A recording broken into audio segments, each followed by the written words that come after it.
From the Heart, November 15. History repeats itself.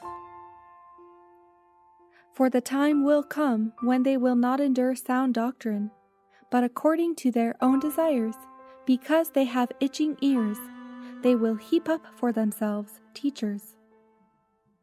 It is urged by many that the intellectual and moral darkness prevailing during the Middle Ages favored the spread of dogma, superstition, and the oppression of popery, and that the general diffusion of knowledge and the well-nigh universal acceptance of the principles of religious liberty forbid a revival of superstition and tyranny.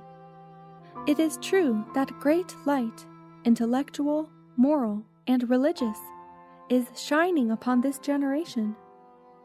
Since 1844, light from the heaven of heavens has beamed from the open door of the temple of God. But it is to be remembered that the greater the light bestowed, the greater the delusion and darkness of those who reject the word of God and accept fables, teaching for doctrine the commandments of men. Satan will excite the indignation of apostate Christendom against the humble remnant who conscientiously refuse to accept false customs and traditions. Blinded by the Prince of Darkness, popular religionists will see only as he sees and feel as he feels. Liberty of conscience, which has cost so great a sacrifice, will no longer be respected.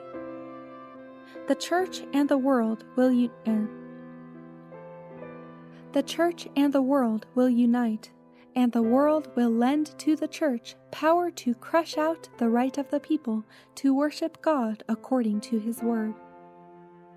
The decree which is to go forth against the people of God in the near future is in some respects similar to that issued by Ahasuerus against the Jews in the time of Esther. The Persian edict sprang from the malice of Haman against Mordecai. Not that Mordecai had done Haman harm, but he had refused to flatter his vanity by showing him the reverence which is due only to God.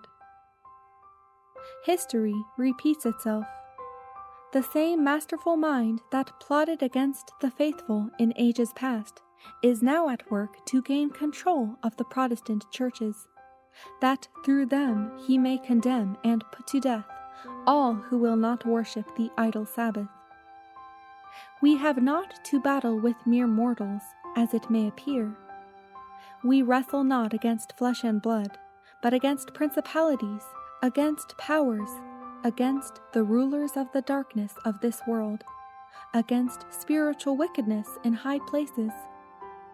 But if the people of God will put their trust in Him, and by faith rely upon His power, the devices of Satan will be defeated in our time as signally as in the days of Mordecai.